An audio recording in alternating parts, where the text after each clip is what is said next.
Man camera that.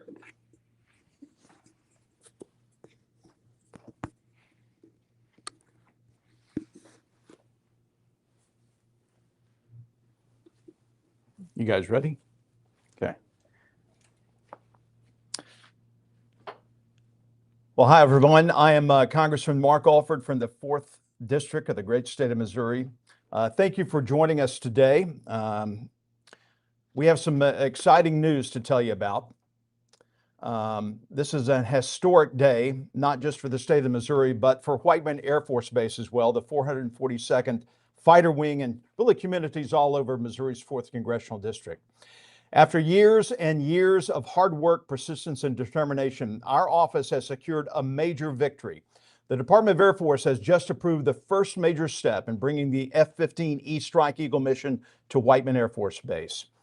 It's been identified as the sole candidate location for this mission.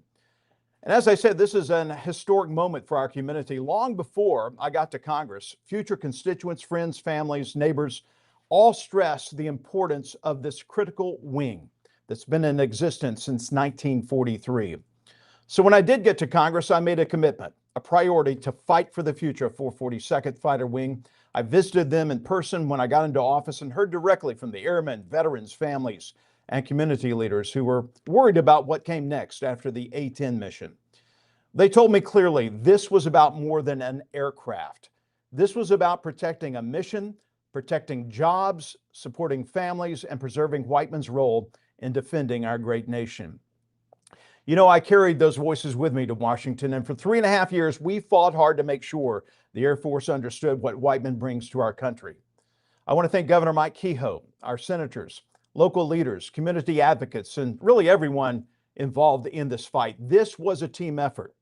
Governor Kehoe took the importance of Whiteman's mission directly to the Oval Office to talk to President Trump at the White House about it, to make sure that our message was clearly heard at the highest levels. We brought Air Force generals directly to our office in Washington, D.C. This victory was made possible because Missouri stood together. This decision puts us on a path to bringing 24 Strike Eagles to Whiteman, preserving a combat-ready Air Force Reserve fighter mission, protecting our workforce, and ensuring the 442nd continues its proud legacy of excellence. Most importantly, this is a victory for the men and women of the 442nd. Their professionalism, their readiness, their decades of service really earned us this opportunity. So today we celebrate with them. But the work continues. As the Vice Chair of the Appropriations Subcommittee on Military Construction and Veterans Affairs, I'll be working hard to make sure that we have the facilities necessary for this program. And keep in mind, we're also bringing the new B-21 Stealth Raider to Whiteman in the not too distant future while maintaining the readiness of the B-2 Stealth Spirit. The mission continues to grow. We welcome to Whiteman the F-15E Strike Eagle. We'll see you when you get here. And with that, I'll take any questions that you might have. Is it important to bring the F-15 for military purposes, or what was the reasoning for bringing that wing here? Well, look, the 442nd has been an important reserve fighter wing, I said, since 1943. We needed to keep a mission going for that personnel, but also the F-15E is part of our future for our strategic allies and for what we're doing, not just in the Mideast right now, but also for Indo-PACOM. One of the reasons that the A-10 was being phased out is because those at the highest levels felt like it would not be needed for our future adversaries or for what we're facing possibly in China, in our possible defense of Taiwan. I think they realized, especially with what's been going on in Iran and the A-10 being used in that, and our advocacy for extending the A-10 program, that they realized the continued importance of the A-10. And so while that is going to be phased out, the F-15E will be phased into Whiteman. It's not going to happen all at once. We're not going to get all 24 fighter jets there, but the program will remain intact. The people, the pilots, the maintainers will start to transition over to this new program. The F-15 is kind of an older platform. Do you see that it's got a prolonged future? Oh, yeah. So the F-15E, yeah, this is also a big win for Boeing in St. Louis because they built the F-15E. And this is an older platform, but has had many updates over the years. And we're proud to have this machine. It is a fighter jet that has won a lot of victories and will continue to do so out of the Whiteman Air Force Base. Congressman, when obviously, like you said, the A-10, I won't say it's winding down, but certainly bigger, better, newer platforms are coming on the scene. Was there ever a moment where you thought we could lose this? Was there ever a moment where you thought to yourself, if we don't work hard, if we don't go the extra mile, we could lose this for Whiteman Air Force Base for the 442nd? You know, that's a very good question. It's been difficult the last 3.5 years because some in the Air Force, especially before this administration, before President Trump and Pete Hegseth, really bringing back the warrior ethos to the military. We were in great fear of losing our fighter wing. We actually brought the chairman of the Armed Services Committee 2 years ago to Whiteman Air Force Base to hear directly from these reserve members, to also see the B-2 that's out there.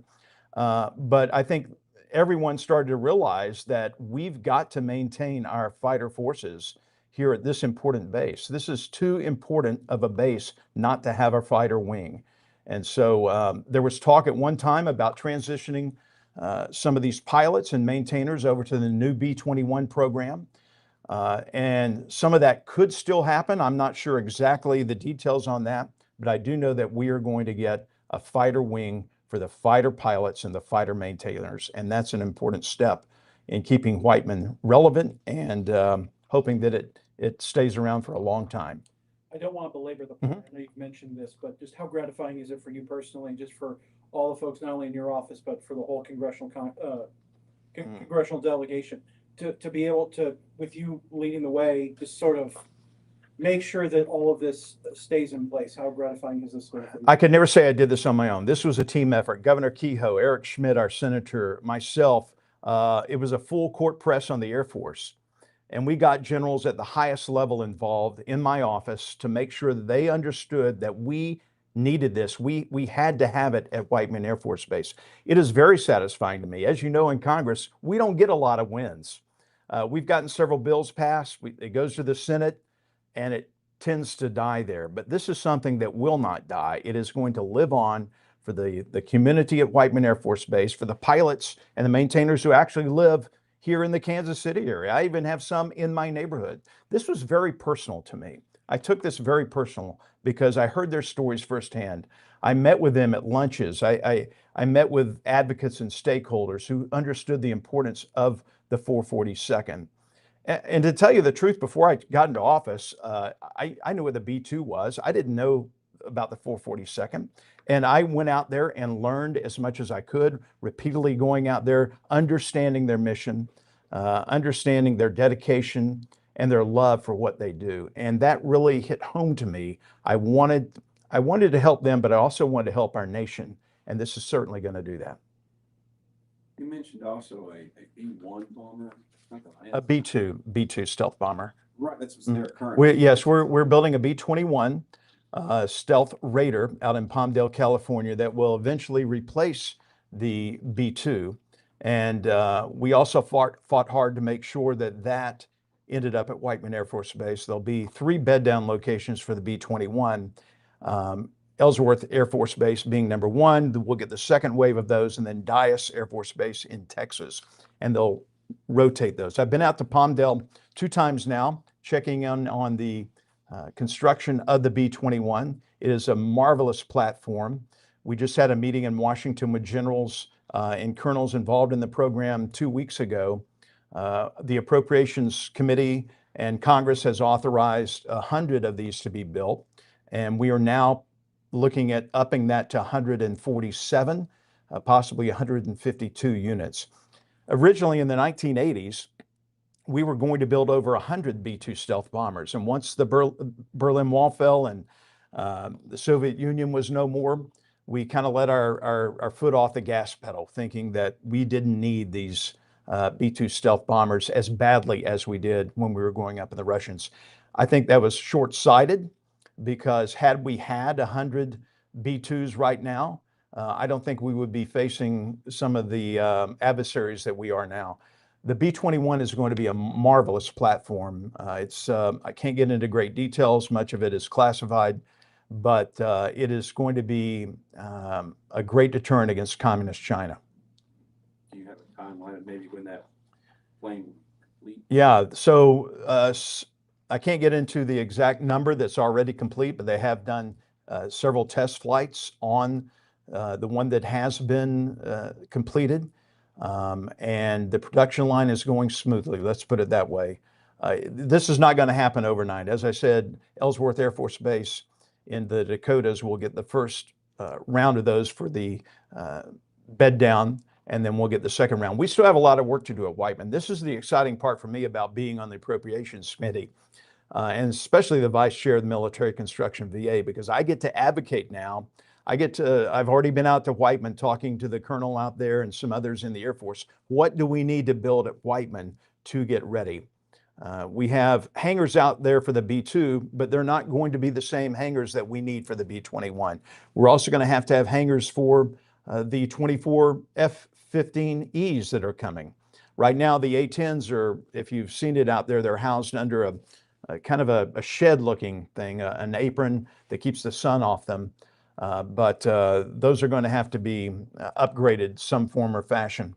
And so there'll be people at higher levels than me, of course, the Air Force and Secretary of War, looking at exactly what we need out there. And then we'll be working for those dollars to bring that home. And I'm confident, being on the Appropriations Committee, we'll be able to get that done. The F-15 Eagle, isn't that the two-seater? Yeah, yes, it is. And in fact, I have some pictures here. This is the F-15E.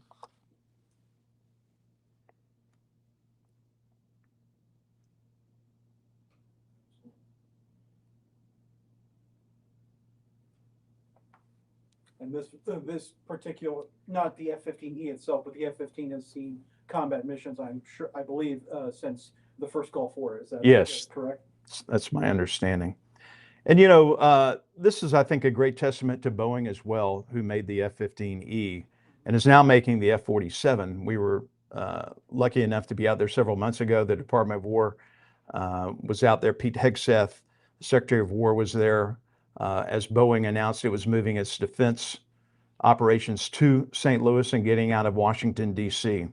So it's a opportunity for Boeing, I think, to have its product back in the show me state. And one question, again, Congressman, I don't want to get ahead of myself, but you just mentioned the F-47. Do you think that perhaps Whiteman could be a nice home for part of the F-47 once it's rolling off the assembly line?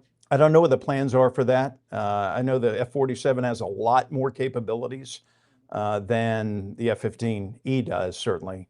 The F-35 is still in production, and I think this is really the first step in proving that Whiteman needs to be a base for a fighter wing in perpetuity. And so the A-10 served its purpose and did it with valor and dignity. And the pilots and maintainers who still in the 442nd deserve, I think, a round of applause from the United States of America for what they've done. The sad thing is that we were starting to lose pilots and maintainers in the 442nd already. We had advocated strongly for extending the A-10 program, and we were partially successful in that, not as long as we wanted to extend it. But this gives them an opportunity to stay with the program until the F-15Es get here. Now, I also want to say this is the first in several steps. There's a lot of planning that has to go into this, a lot of regulatory steps, but this is a first step that I've been waiting on for 3.5 years, for the Air Force to give us a call and to email us with a detailed plan of how this is going to work out. And so I want to thank the Secretary of War, Pete Hegseth. I want to thank the Air Force General. I particularly want to thank General Healy, who was in my office, who really understood the importance of keeping the 442nd strong at Whiteman Air Force Base. Any idea of how many jobs this will help bring in or sustain? Well, right now, I was looking at those numbers. It's just under 2,000 personnel, I believe, that are connected with this program. And as I said, some are already have left, and I don't know the exact number that still is out there. We just got this information today. And so I flew back from Arizona to be a part of this. But when we get more details, we will lay that out. If you go to our official accounts, alford.house.gov, we will have regular updates, and at Rep Mark Alford on all social media accounts. This is just the beginning of this story. And so we will be following this and keeping taxpayers up to date of where their taxpayer money is going and why it's so important that we have this mission. Can you tell us what base they're flying in from, or where they'll be leaving out of Arizona? No, I don't know the information on that. No. Now, I want to correct something. I came in from Arizona. These are not coming from Arizona. I came in on Southwest Airlines. So, yeah. All right. Good. Well, thank you very much. And that concludes our live portion of this exciting announcement for Whiteman Air Force Base. Again, I'm Congressman Mark Alford, working for you in the 4th Congressional District. Please keep up with us on our website and again on our social media at Rep Alford, and then on our website as well. Thank you.